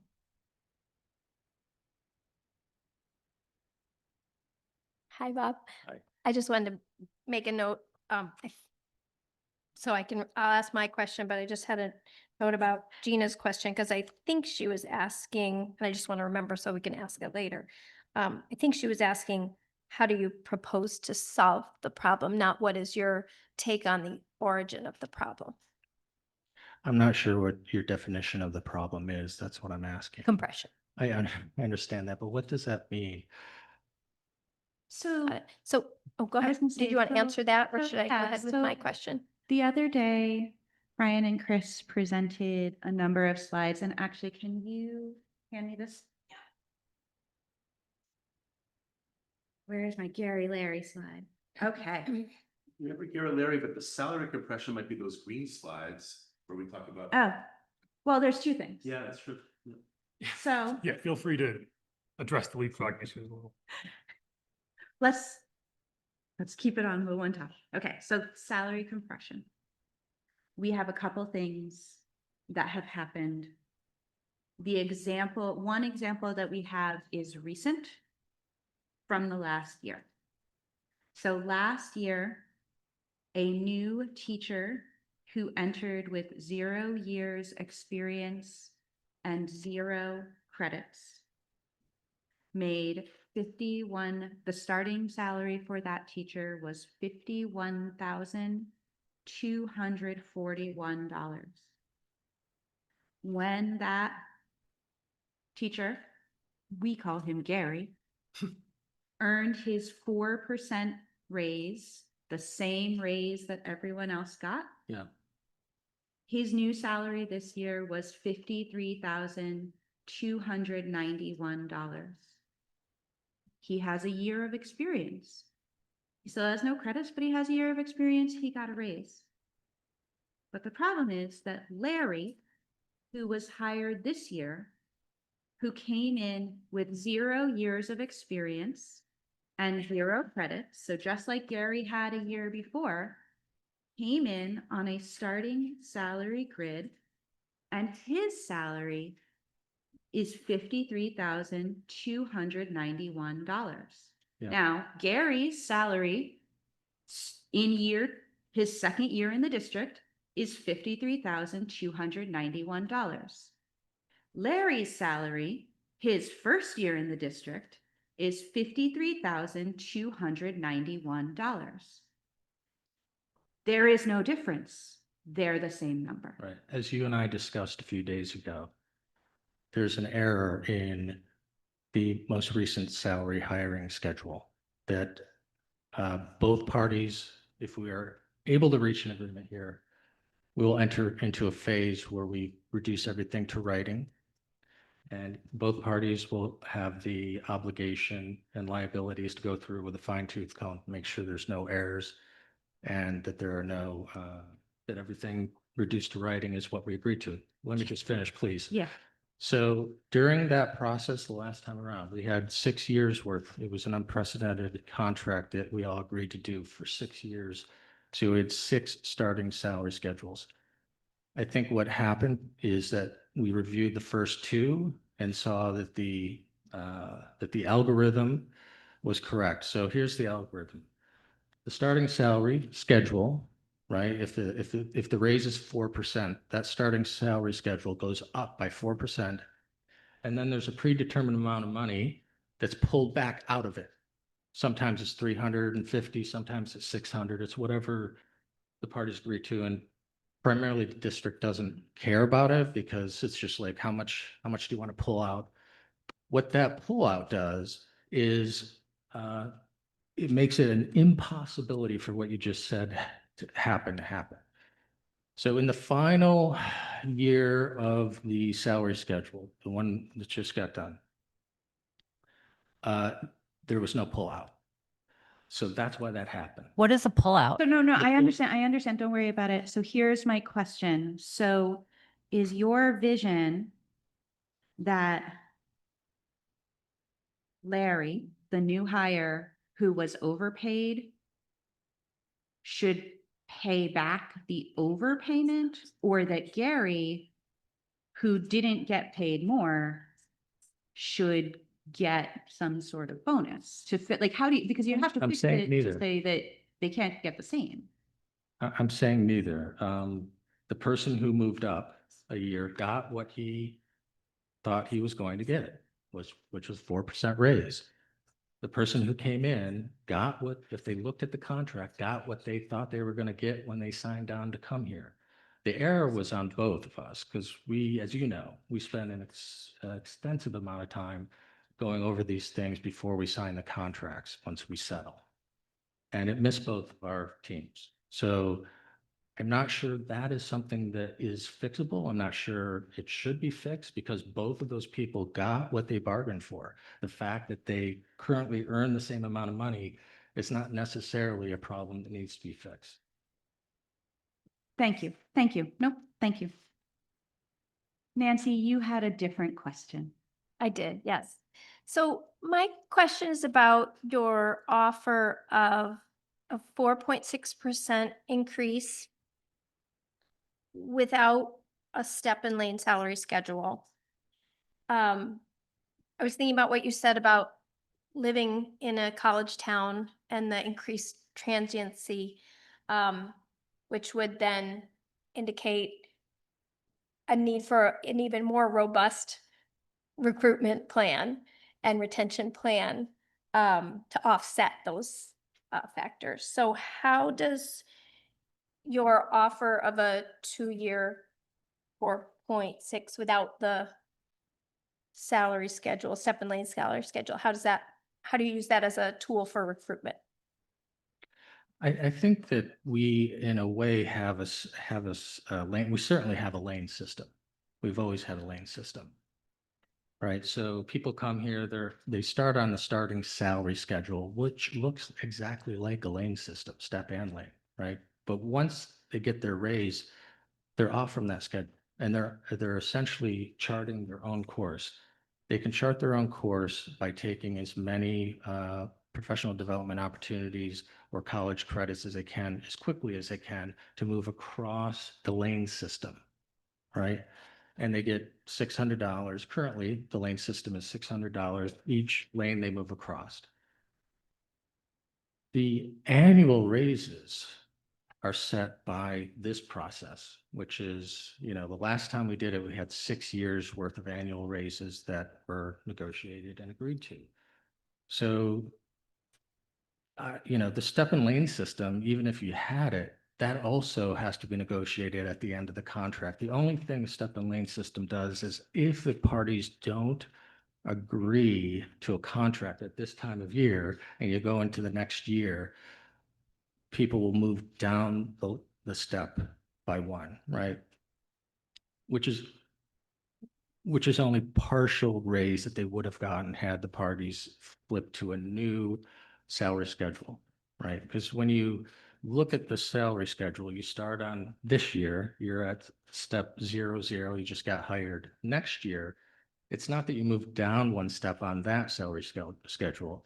You flip the page to the following year's salary schedule, you go to 0, and then go down. That's your new raise. And that's typically, I think, I don't have the numbers right here with me. I'm not going to take time to look at them, but in your current proposal, in the final years, it's robust. It's like 4%, 4.5% at the lower end, up to 9% at the higher end. So we do it differently. We've agreed to do it differently over many years and many contract negotiations. We don't have a step and lane. We have a starting salary schedule. After that, you get your raises and you can chart your own course in terms of moving across. Thank you. Callie, go ahead. Callie, or Carrie. I'm thinking Carrie, since there is an ideological difference in something. Okay.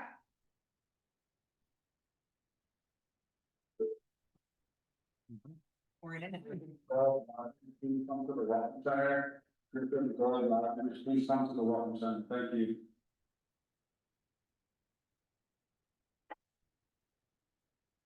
All right. So at the beginning of bargaining, we had some priorities. And one of those priorities was strengthening district and union relations.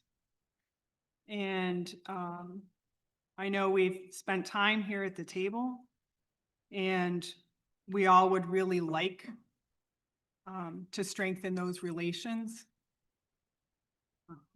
And I think us understanding better, for teachers to get a better understanding of how you scrutinized the budget to see how tax dollars could be prioritized and spent to support students and educators, to just understand how you specifically scrutinized it to prioritize that would maybe help.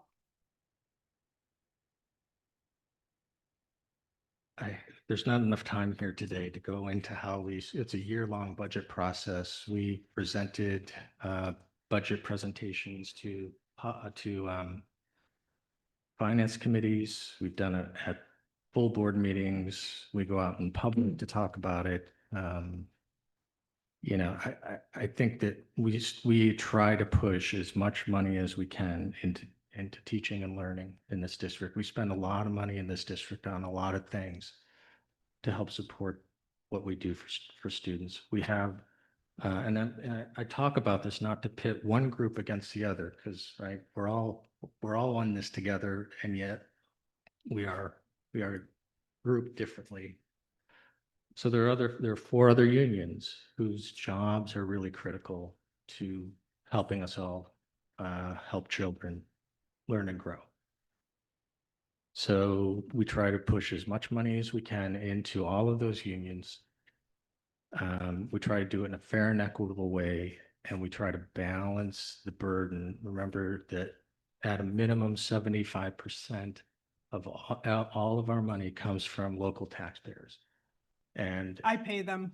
right. Me too. Yeah, I hear you. I appreciate that. What you've said earlier is that many of you can't even afford to live here. So we do appreciate those that can and are willing to pay the taxes. I get it. But we try to balance that, and we try to do it in a fiscally responsible way. And we try to have bank accounts that can carry us through difficult days. When I first started out in this profession, in this type of role, building budgets, I was always hesitant to look at what people refer to as the bank accounts or reserves, right? I was one of the people who's like, let's spend this down. People who'd done this a lot longer than I did talked me out of it, and it proved to be very prescient. About every 4 or 5 years, districts go through serious economic things. It's at least for me. The last one was COVID, right? And thankfully, we got through that primarily because the federal government can print money. State government can't. So without that, we would have been in deep financial crisis. But we still dipped into fund balance to help spend and improve what we were doing through COVID. Prior to that, it was the dot-com bubble. Prior to that, it was SNL scandal that caused economic hardship. There's been recessions that we dip into those fund balances and utilize them. And so they shouldn't be used to pay recurring costs. That's like paying your NYSEG bill with your savings account. Eventually the savings account goes away, but the NYSEG bill keeps coming. So, you know, I feel like if you want specific, precise how we do this line item versus that line item, we can, you know, can certainly have a presentation to that effect. There are people better versed than I am even on it. Hope that helps a little bit. Thanks. Thank you. You've answered our questions. I'm a little unsure of our next step, hoping that you would come back with something that we could negotiate around. At this time, we have not changed any of our written proposals. I do think that, you know, we're expecting lunch sometime in the next like 15 minutes to show up. So All right.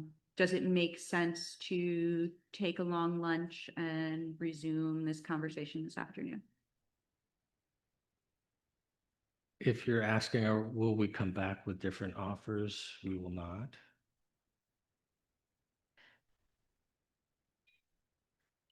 Can we caucus?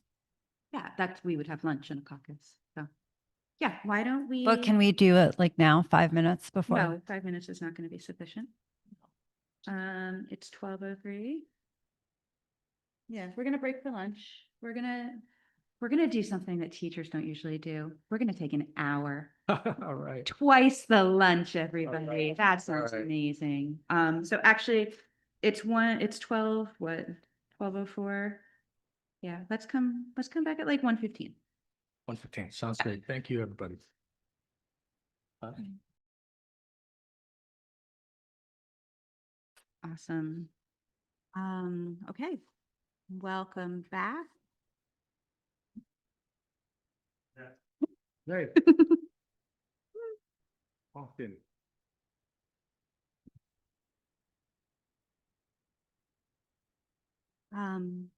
So we took a lunch break and talked about the clear, kind of, you have been very clear in your needs. We've been very clear in our needs. I do think I really want to express gratitude for all of the progress we have made so far. I think that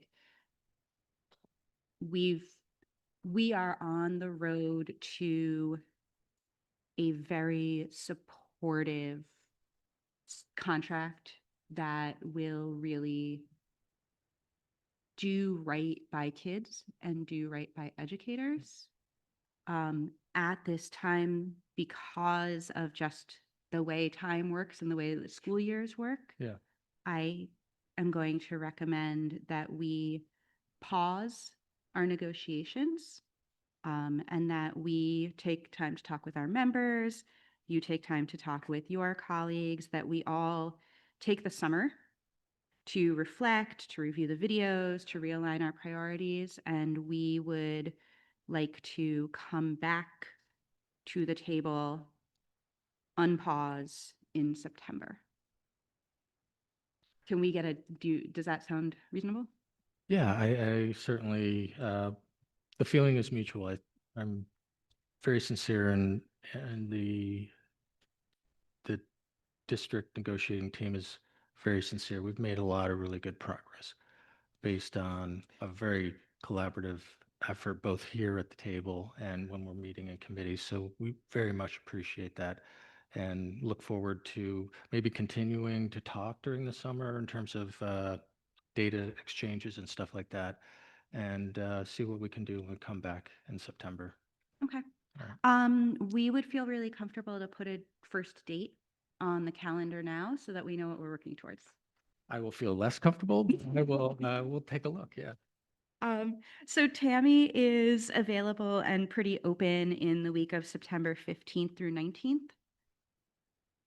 And we think that one of the most powerful things that we were able to do this time was bring together all of our teachers without disrupting teaching and learning, without having to rely on substitutes in our classroom. So we'd love to keep the afternoon, evening sessions, which I realize will most likely eliminate Tuesdays. Is the board keeping Tuesdays? Actually, I don't know because the new board is constituted in the first week of July, and then they'll set their schedule. I think they've typically tried to keep it Tuesday just to continue, but that's not a guarantee. But let's assume that they will. Okay, let's assume that they are. Yeah, so that would. I mean, any of those days, 15th through the 19th, are good. I At can't. this point, my September's open. Yeah, I think my guess is that we can commit to one of those days. I just don't know right now which one, but yeah, we'll. Yeah. I think that's a good. 15th, the 17th, or the 18th, I think is what we're probably looking at. You don't want to Yeah, decide. and I think Wednesdays are hard for educators because of our after-school meetings, unless our CAT would be excused from their after-school meetings, which in September I don't think is the best practice. I would say Thursday, like my preferred date would be Thursday. Thursday. Mm-hmm. So that would be September 18th. Yep. Yep. Let's tentatively set that up. I should be able to let you know probably before the day's out, but Okay. And if it doesn't work, can you send us Oh. several options to choose from? yeah, so we don't yeah, have absolutely. to back and forth every 5 seconds. Okay. Well, thank you Thank very you. much. I appreciate it. Yeah, Thank you. thank you. You?